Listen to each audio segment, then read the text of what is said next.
Hello beautiful friends, I am excited to be here with you today sharing the first of my Christmas themed projects for the Cut to You design team in the month of December.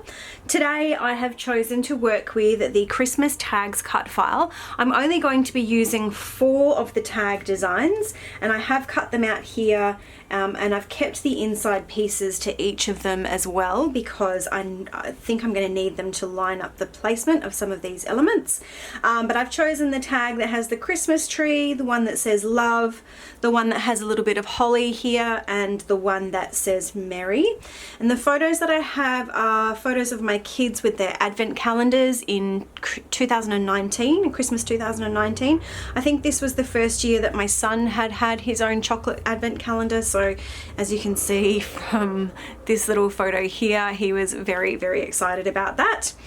I have an idea in my mind that was inspired by the tags and also by this cut apart sheet with tags, thinking about how many of us, well certainly when I was younger, my mum used to string the Christmas cards up along a piece of string with some pegs on them. So I've got that idea in mind. I'm going to kind of work with it a little bit like that, I think. So it's going to be a little bit like a grid design, but perhaps a bit looser. I'm going to use these tags, I'm going to have these photos on some tags. I'm also going to use some of the cut apart tags from here, and then I've picked a whole bunch of pattern papers that I'm also going to use.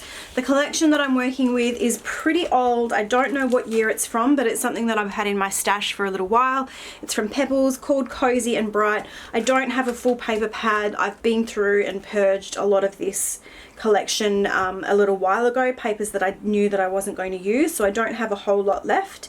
I do have all of these ephemera pieces here, and I've also got some coordinating star chipboards which were from Ali Edwards. This was just like a little mini kit that I had put together.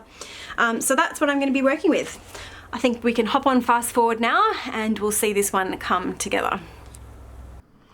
Okay, so while I am showing you here just the little bits and pieces that I have done off camera to prep for this page, one thing that I forgot to mention in my intro is that to celebrate Christmas this year, Gwen, who owns and runs the Cut to You store, is doing a really cool 25 days of Christmas special. So if you head down to the description box below, you will find a code that will get you 80% off each of the 25 featured designs that the design team is using throughout the month of December. So if you head down there and take a look at that code and head to the Cut to You store, you'll be able to get this cut file that I have used, as well as a whole bunch of other cut files that have been used by the design team this month at a huge 80% off. So that is only available in the Cut to You store, not the Etsy store. So while I've been chatting away, you have seen me show you my prepared background, which I've put onto some red glitter cardstock. And I am using a pattern paper background, which is a little bit different for me. But because I was going to be having a lot of white tags, I wanted to make sure that they were going to stand out against the background. And I didn't really want to do any mixed media this time around, so that's why I've chosen the pattern paper. And it's just a basic text print, so it's not too bold. I also went and backed all of those tags with some pattern paper. I had a little shaker pocket with one of them.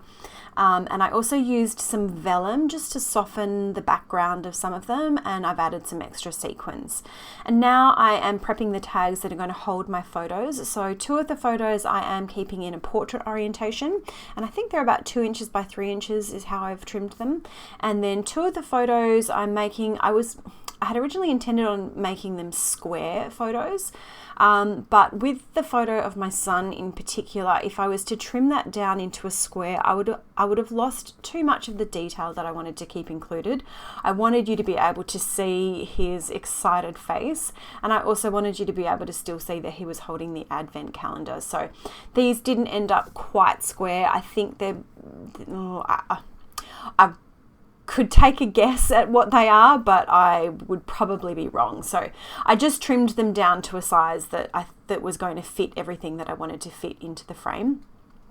And then for the background of these tags, I've taken just some plain white cardstock and I've run it through a polka dot embossing folder in my Cuttlebug, just to give it a little bit more visual interest and to add a little bit more texture to the page. So you can see with the two longer photos off to the left there that I've just matted those and kept them just as a regular tag. But with these two smaller ones, again, just to add a little bit more visual interest once the page is put together, I'm adding a fishtail banner to the bottom of each of these. And I'm being super precise because if you don't know me already, I am a little bit of a perfectionist when it comes to creating my layouts. And so I wanted to make sure that they were precise. So I had grabbed my little ruler and measured out and measured and drawn where I needed to cut. Now I'm going to add some holes to the tops of these tags, but one thing I didn't consider when I was putting these smaller ones together was where I was going to place the holes. So I've had to use much smaller holes there.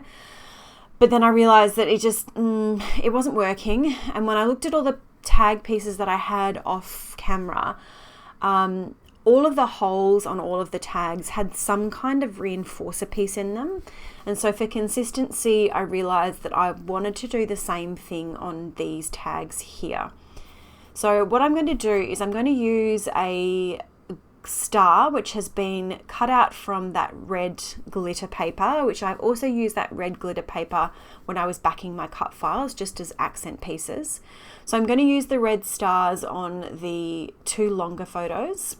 And then on these two smaller photos, I have got just some offcuts, some little circle pieces that I had cut out of when I was creating reinforcer tags. These are the inside pieces. So I'm just popping those on the top of the two smaller tags, and I will come back in and repunch the holes on these in just a moment. And again, that's a little bit of extra visual interest, but it also adds some consistency, which you'll see when I start to bring everything back onto the page, that if I had left the tops of those tags unreinforced, it would have stood out a little bit too much, I think.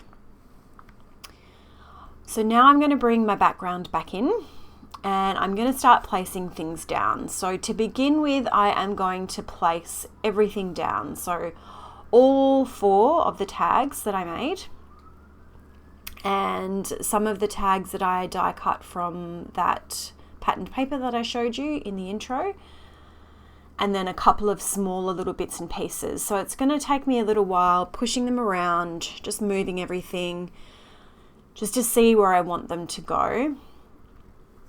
I've got lots and lots of pieces off to the top of the camera there, which I'm just pulling them down, and I'm looking for balance here. So I'm trying to balance out the position of the photos, also keeping in mind the direction of the eyes and the direction that the direction of my son's eyes in the photo, and also the way that my daughter is facing in the photos. So I want to make sure that I'm keeping the eye moving in and around the page and not moving off the page. So that's my first little preliminary placement, and I'm grabbing my phone just to take a photo because I was fairly happy with the balance, but still something wasn't quite right. It still wasn't looking quite right. But what I'm going to do is I'm going to start making these little tag clusters. So I have some really small little die cut tags and banners, which I've cut using some metal dies on my Cuttlebug. And I'm just going to create little stacks out of these using some eyelets. So originally I had intended that I would put the eyelets in these and that each of the little pieces would be able to swing and move around. But no matter what I did with this little, what is that called? A crocodile? I couldn't set the eyelets loose enough to be able to allow movement between them. So they end up staying in the position that they're in, and that's okay. But I've just got these little white eyelets. These have been in my stash for such a long time. and I never really remember to use them. I had a lot of trouble with that one. So you can see I'm trying to sort of fluff them around, but then I realized that they weren't going to move too much once they'd been set. So I think for this one, I am making sure that I'm placing them a little bit more like the way I want them to look when they're finished, punching the little hole in and then setting the eyelet, and then I'm going to trim the top off of those once they're all done. So I've created 3 of these to begin with, but then I think, if I recall off camera, I do go back in and create a 4th one a little bit later when I realize that I want another little piece to fill in.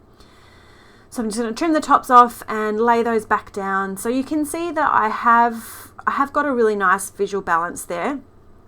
But I think the problem that I was having as I was looking at it was just a little bit too cluttered. It was a bit too full, a little bit too busy. I didn't really want to have so much on the page, and when I was looking at it, I was just finding that the photos were getting a little bit lost. There was too many contrasting patterns, too many contrasting papers, and I'm keeping going because I wasn't really quite sure what direction I was going to take it with, and I knew that I needed to do these little bits and pieces, so I'm just adhering these reinforcement pieces down. But in the back of my mind while I was working on this, I was thinking that it wasn't going to work. So while I was working, I was thinking about how I was going to fix this, and in just a little while you will see that I come back on camera with a slightly different looking layout. And here we've skipped ahead a little bit just to save you watching me faffing around, because that is really what I was doing. Already you can see that I have pulled a few pieces out, and I have popped that Mary tag just off to the side because I don't think I'm going to include all 4 of the tags, and I do make that decision in a very short while, and I push that off to the side completely. So I have taken out quite a few of the pieces, and I've just simplified it a little bit. And before I work on my final placement of each of these tags, I'm just adhering down some of the die cut pieces. So because it is really fairly simple in design, I wanted to make sure that I added a fair bit of dimension to each of these tags, just to help add some dimension. So I'm using foam tape behind the die cut pieces before I'm laying them down on the tags, and then I am also adding some foam tape to the back of the tags to lift those up off the back of the page. So now you can see I have really culled the number of tags and pieces that I have on the page, and I'm much happier with the way that this is starting to look. I've still got a little bit of work to do on the placement.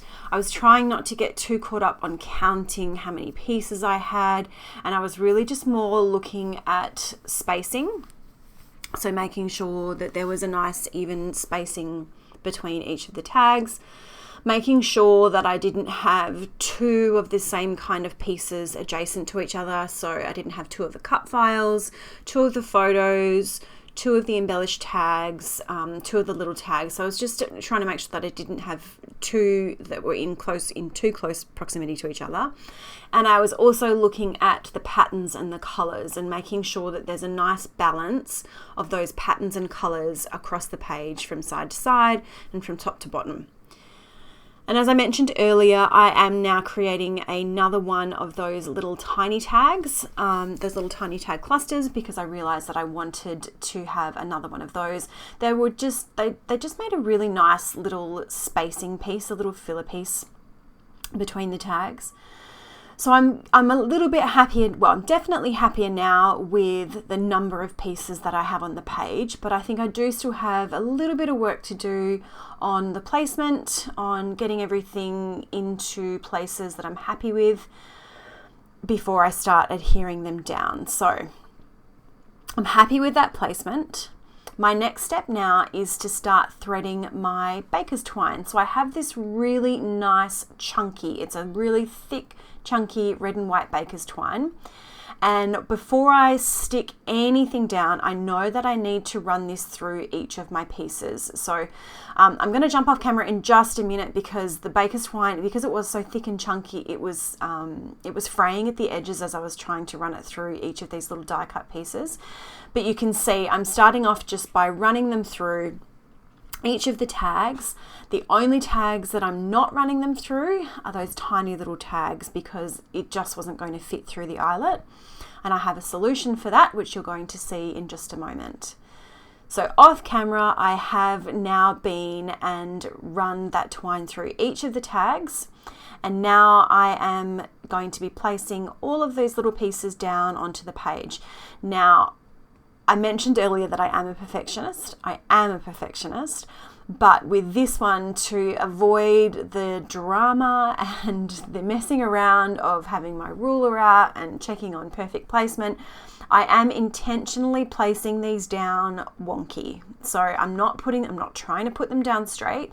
The only thing that I am paying attention to is I'm using the text on the background as a guide to make sure that I have the outside tags on each piece sitting at roughly the same height, and I'm eyeballing the outside tags to make sure that I've got them roughly the same distance from each of the edges of, or from the borders of the page. So I'm just eyeballing that, and then the pieces in the middle, I am just using just using my eye, and I'm intentionally placing them on the diagonal and not super centered. And by doing that, it gives it a slightly more organic look, which I think is really staying true to the design, that, you know, having those tags hanging off the twine. But it also stops me from having to stress about making sure that everything was perfectly placed. I've used my foam tape on the back of each of these tags, and I'm just taking off the backing and then placing them down. And as I said, I didn't run the twine through the tiny tag pieces because I knew that it was going to fit. So what I'm going to do off camera now is I'm going to grab some jewelry making supplies, and I'm going to use jump rings. So before I do that, I'm going to stick the twine, or place the twine down on the edges. Again, I'm just eyeballing it here. I have my tiny little my tiny little hole punch, and I'm using the text again as a guide to make sure that I have it placed in the same spot at the same height. And I'm punching the hole in, and then I have these bronze brads. So what I'm doing is I'm putting the twine between the prongs of the brad, popping the brad through the hole, and then flipping the page over to secure that down in place. So once again here, you can see there's the twine going through the prongs of the brad, and then the brad will go through the hole, and I flattened it down on the back. So that's going to hold that twine in place. It's nice and secure, it's nice and tight, and it's letting the ends of the twine go loose, so I can place that down the page. And again, it's just a little bit of it's another detail that helps contribute to the overall design of the page.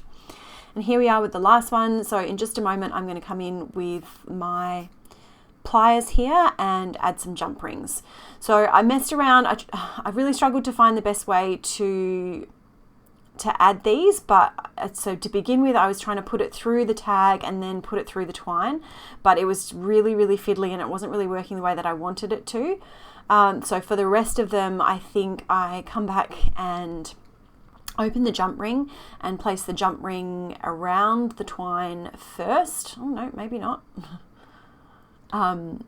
Anyway, I use the jump rings to hook them around the twine, and then the foam tape to pop them down in place.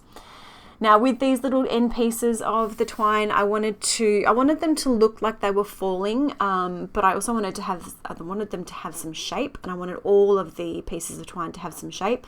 So I'm using my wet glue, just a tiny little piece of wet glue, and then I'm using my finger to hold that twine down in place. And I'm also adding some glue behind the twine in a few different places around the tags as well, and that is again just to make sure that it's going to stay where I want it to stay once it is in the page protector. Of course, you don't have to do this step if you're happy to just let it fall where it falls. then you could easily skip this step and save yourself some time. But I wanted to add some movement to some of these pieces of twine. So using the adhesive, the wet adhesive, it doesn't take too long to dry, and you really don't need a lot of it because you just want to hold just some small pieces in place. And just holding it down there long enough for it to grip, and then we can move on. So my journaling is on the tag to the right there. I just had to adhere my date down somewhere. And now I'm going to come in with just a few little finishing touches. I wanted to add some of these white glitter chipboard stars because I really want to use them up. I've got these 2 sheets. I've got 2 packs of 2 sheets of them, so I've got quite a lot to use up. So I'm just going to tuck some of those in 3 spots around the layout. 4 spots. 4 spots around the layout. Again, just making sure that there's some balance. And then to finish off, I'm going to grab some sequins which were left over from the mix that I made to put in that shaker. And I'm just going to add some finishing touches with some sequins around the page. Once I'm done with that, that's this layout done. I really love this layout. It's super fun. It's a little bit different for me, but I'm really, really happy with how it is finished up. So as I mentioned, you will find all of the links that you need for the Cut To Use store down in my description box below, as well as the code for that 80% discount off this cut file. If you are new to my channel, I would love for you to go ahead and hit that subscribe button so that you can be in the loop when I upload new videos. If you've enjoyed this video, I would love for you to give me a thumbs up or leave me a comment. All the engagement that I get really does help me to build and grow my channel. So I will leave you there. There are some close-up photos coming in just a moment. But thank you so much for watching, and I hope you have a great day.